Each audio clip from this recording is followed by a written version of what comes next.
โอ้กับทะลุลงไปพี่น้องโบ้นั่นกับทะลุลงไปแต่ว่าบลันนี่ห้วยอยู่นี่กับทะลุลงไปอยู่พุ่นโอ้ยพี่น้องเอ้ยนี่ใส่นิ้วนี่เด้อแสดงว่ามันบ่เหยียบคานเฮาพี่น้องโอ้แปลกหลายพี่น้องเอ้ยเก็บก่อนโอ้อย่างเนาะมันมาเหยียบทางถึงพี่น้องกับตรูดลงไปเลยบ่ได้ก็ยืนตับจังซี่โด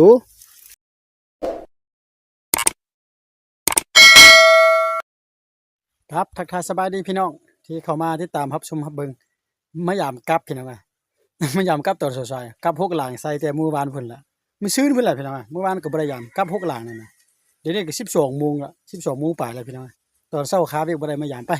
พาพี่น้องไปเบิ่งกับ6หลังจะมานบ่หากก็ยางออกมายังบ่ฮอดจุดเถอะอยู่ถึงพุ่นล่ะพี่น้องไปพี่น้องยามกับหนูนี่ออกมาจุดเก่าจุดเดิมคือเก่า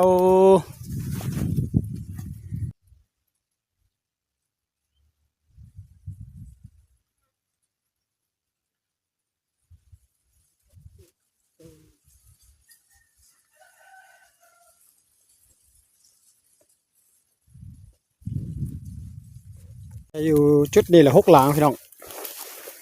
จะเก็บกลับเลยเด้อมันบ่มันกันห้อยเก่าๆนี่นะกันตะกี้มีหนูหลายไว้บ่นี่ก็ได้สิมาบ่จักตูนะไปลุ้นติดตามรับชมน้ำกันเลยเบิ่งหลังแรก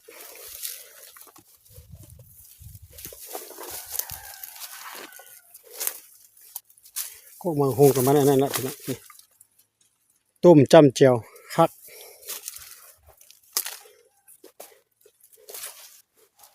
โอ้กับทะลุลงไปพี่น้องโบ้นั่นกับทะลุลงไปแต่ว่าบลันนี่ห้วยอยู่นี่กับทะลุลงไปอยู่พุ่นโอ้ยพี่น้องเอ้ยนี่ใส่นิ้วนี่เด้อแสดงว่ามันบ่เหยียบคานเฮาพี่น้องโอ้แปลกหลายพี่น้องเอ้ยเก็บก่อนโอ้อย่างเนาะมันมาเหยียบทางถึงพี่น้องกับตรูดลงไปเลยบ่ได้ก็ยืนตับจังซี่โดไป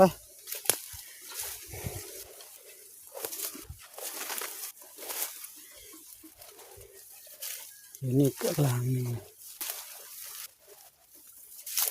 ลันกับบ่ว่าเนาะโอ้ยลางช่องก็อยู่ซื่อๆนี่ทางมันมีอยู่นี่ทางน่ะมันเดินไปเดินมาน่ะมันออกมาอยู่พุ่นน่ะนี่มันออกมาอยู่พุ่นแต่สงสัยมันลงคลองแล้วไปกินหอยว้ายสองลางแล้วบ่หมานสองลางแล้ว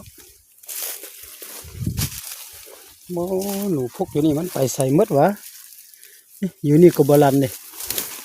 นั่นพี่น้องกินบ่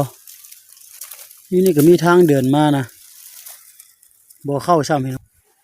ต่อ3หลัง4หลังโอ้หลังนี่ก็บ่ถึกมีแต่ใบไม้ปกเข้าหมดมา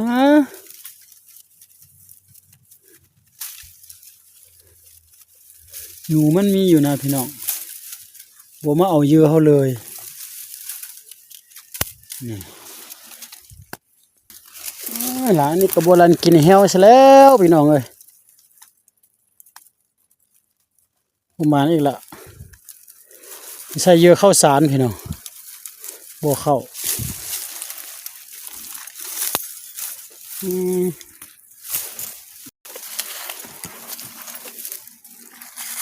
ไปยังเหลือหลังนึงสุดท้ายโอ้ยแล้วประมาณซ้ำ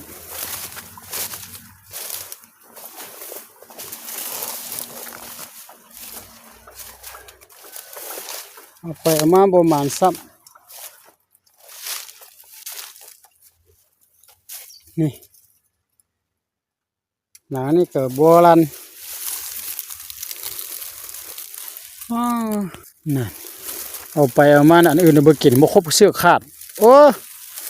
นี่ก็สุดแล้วบัดนี้นะครบเสื้อขาดเฉย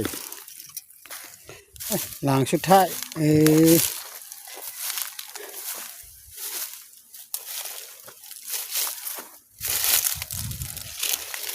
โบราณหลังสุดท้ายก็เฮ้ย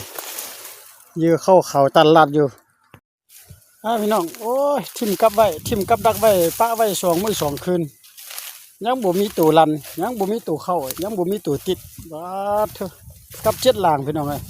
ถ้าเป็นว่า6สุดท้ายยามตัวจริงมันมี7หลังประมาณไป